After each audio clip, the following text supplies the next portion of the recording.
ओल्या हळदीची भाजी करणार आहे। ओली हळद तर आपल्याला माहितीच आहे किती आयुर्वेदिक आहे, त्याची आज आपण भाजी करणार आहे। तर मी ही स्वच्छ धुवून घेतलेली आहे, पावशेरपेक्षा जास्त ही ओली हळद आहे।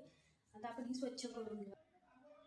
थोडीशी ह्याची साल काढून घ्यायचं, काळं पडलेलं जे ते स्वच्छ करून घ्यायचं याला।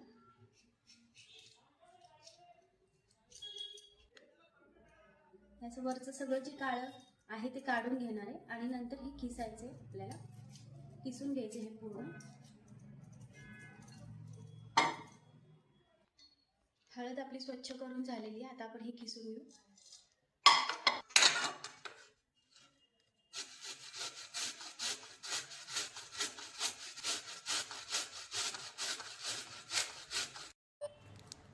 आपली हळद किसून झालेली, छान बारीक झाली, अशीच करून घ्यायची। या भाजीसाठी आपल्याला जास्त तूप लागणार आहे, तुपामध्येच आपण ही भाजी करणार आहे। तर मी इथं तूप घेते।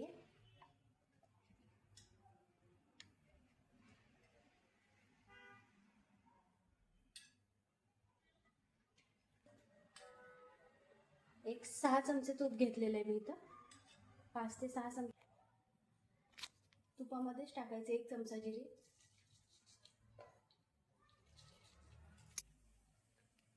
जिरे आपले छान फ्राय झाले। आता आपण कांदा टाकून घेऊ।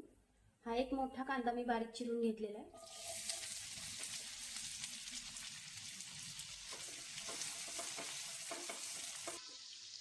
कांदा आपला फ्राय होतोय तोपर्यंत आपण अद्रक आणि लसणाची पेस्ट करून घेऊ।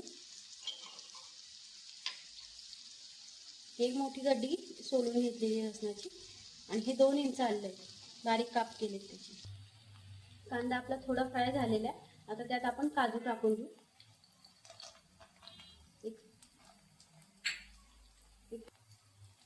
15 ते 20 काजू घेतलेले मी, ते पण छान फ्राय करून घेऊ। अद्रक लसणाची पेस्ट वाटून झाली, आता ती टाकून घेऊ।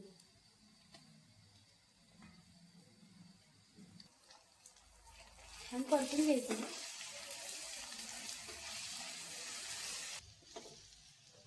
काजूला पण छान कलर आलेला आहे, कांदा छान फ्राय झालाय, हे सगळं मस्त झालेलं आहे फ्राय। आता आपण याच्यामध्ये टोमॅटो टाकून घेऊ।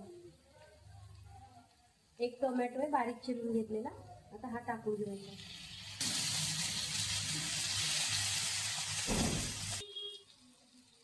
कांदा टोमॅटो फ्राय होतोय तोपर्यंत आपण इथे अर्धी वाटी दही घेतलेले, त्यात मसाले टाकून आपण मिक्स करून घेऊ। अर्धा चमचा हळद टाकायची, 2 चमचे लाल तिखट बेडगी मिरची आहे, 1 चमचा गरम मसाला, 1 चमचा धना पावडर,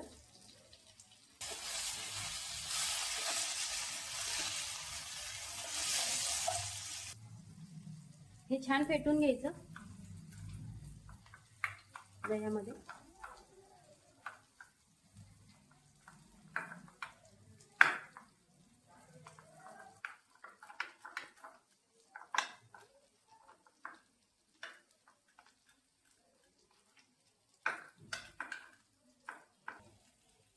टोमॅटो पण आपला छान परतलेला आहे ह्याच्यात। आता आपण ही दह्याची पेस्ट टाकून घेऊ सगळी।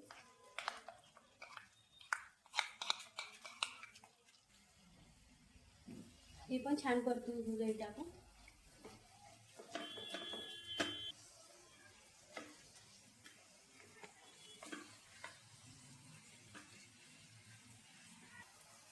दही छान आपलं परतलं गेले, मिरची मसाले। आता आपण हळद टाकून घेऊ।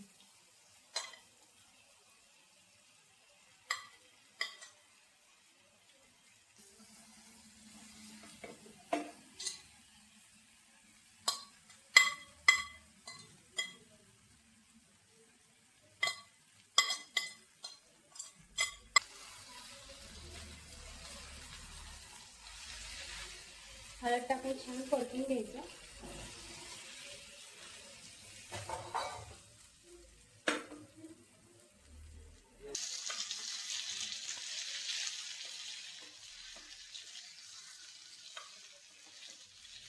यात पाणी वापरायचं नाही। छान आपली हळद छान परतून झाली, आता त्यात मीठ टाकून घेऊ. 1 चमचा मीठ टाकणार आहे मी.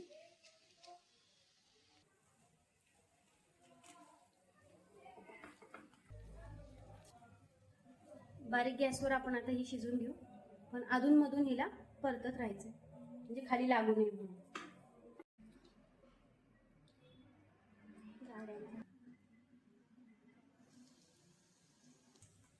आपली भाजी छान झालेली आहे बघा, मस्त झाली एकदम. फक्त अधूनमधून तिला हलवत राहायची म्हणजे खाली लागणार नाही.